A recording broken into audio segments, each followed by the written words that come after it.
Consideration of the Taxation Budget Measures Bill.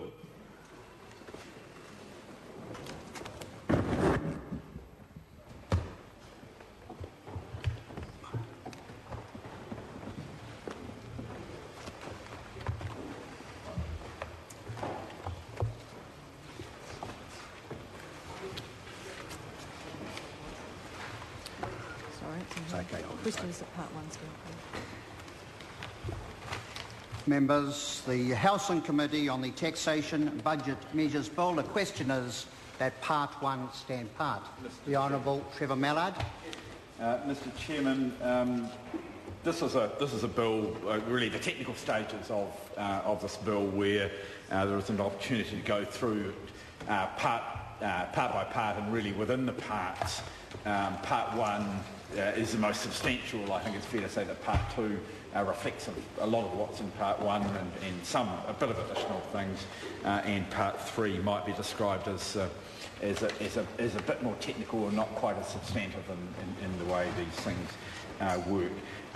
There will be within part 1, Mr. Speaker, Mr. Chairman, areas which the opposition are supportive of, and there are areas within it that we are opposed to, and I think probably it's worth going through the areas that we are supportive of, and probably in my first call asking the Minister a couple of questions, because I think there is room for some explanation, and maybe starting off with that and asking him if he can do some explanation as to the reasons for the treatment within the CPI of tobacco price. I think the fact that these are being seen through, not counted for CPI for the purposes of benefit, national superannuation, and I understand war pensions is something which I can remember vaguely the background to, and quite a lot of discussion of. But I think it would be good if members who have not focused on that issue had an explanation of that.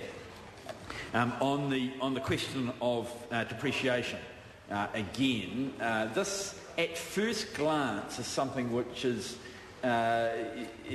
pretty technical and might not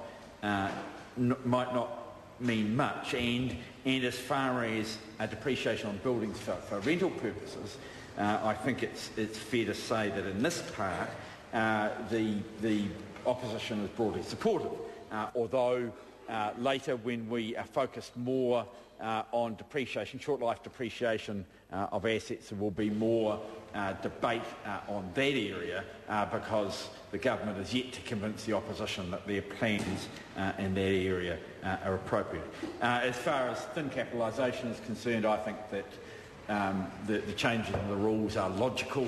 I think giving the ability to shift the safe harbour regime from 75 to 60%, the ability for the revenue to look more carefully at transactions under or over that threshold is something which I don't think there'll be much argument with from the side of the House. But Mr. Speaker, if we do look at two or three of the areas, the personal tax cuts and the GST rate increases, there will be substantial opposition from the Labor Party, and I expect from the Greens as well. I think as far as the company tax is concerned, it's an area we would like to have some more discussion with the Minister to try and work the issues through. I think we want some reassurance on this side of the House that we are not just moving to further subsidies for Australian banks.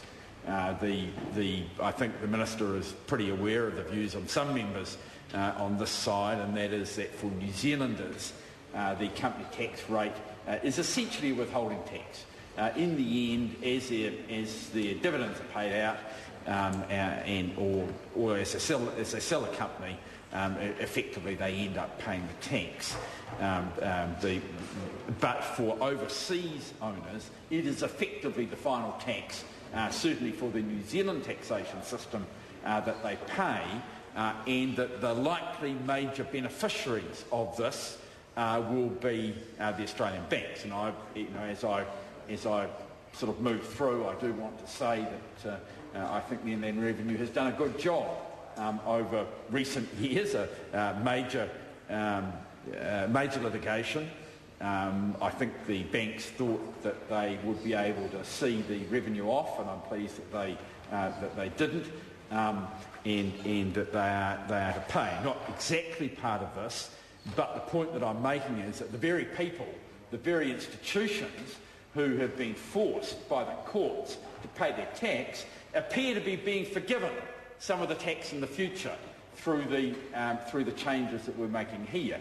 And I want to ask, of course I'm not asking the Minister of Revenue to identify individual taxpayers, but I would like him to give an indication as to groups of taxpayers and which groups are most likely to benefit from this change, and where it is a withholding tax rather than and as part of which washes out as part of the final taxation arrangement. But Mr. Speaker, Mr. Chairman, I do want to focus in on the major part of my speech on the GST and the personal income taxes, and just say that as we look more and more at the detail in this particular area, the more uncomfortable the opposition is getting. Mr. Chairman. Honourable Trevor Mallard. Mr. Chairman, because what we can see as we look here is a change to the rates from 38 cents to 33 cents for people who are above $70,000. And I frankly would find it pretty hard to argue if there was a threshold increase to 100, maybe even 120,000. I wouldn't find it that hard to argue with if the vast majority of people who voted for the National Party at the last election had their tax effectively cut from 38 to 33 at the margin. It's not something that I would support. Not something that I would support. Not something that I would promote. But the vast majority who voted for National were now, because the vast majority. I tell a member, he mightn't understand this, but at the margins we now have working families paying the top marginal tax rate. That's what the Prime Minister told us. I know he gets a bit loose, he's a bit Abbott-like with the truth every now and again, a bit Abbott-like with the truth. He gets a bit enthusiastic and he's not always right on the facts, but I believed, tell me if I'm wrong. Chris Tremaine can tell me that the Prime Minister's a liar if he wants to. Chris Tremaine can tell me that if he wants to. Order. The member can't use the word liar. 40. I'm speaking, I'm on my feet. The member said Prime Minister a liar on Standing Order 43.6. You cannot use the word liar. Ask the member to continue. Mr. Speaker, I don't think the Prime Minister is a liar. Chris Tremaine might be contradicting me. Point of order. If you're alleging that the Speaker has called him a... No. Surely the Bishop... I have ruled, and the member knows exactly what I said. You cannot refer to anyone as being a liar, nor to say that they are not a liar. All right? I know the member knows what I'm saying. and I don't need any help in this matter. I invite the member to continue and to... I know it's going to be a robust debate over the next few hours, and I'll ask him to continue in that vein. Honourable Clayton Cosgrave. It may be that we don't waste the time of the House, but, sir, I would invite you to perhaps very carefully consider your last ruling. Because if it is the case, I think I might be joined by some colleagues across the aisle, if it is the case that we are defending somebody by not calling them a liar or saying they are not a liar. OK, I'm on my feet now.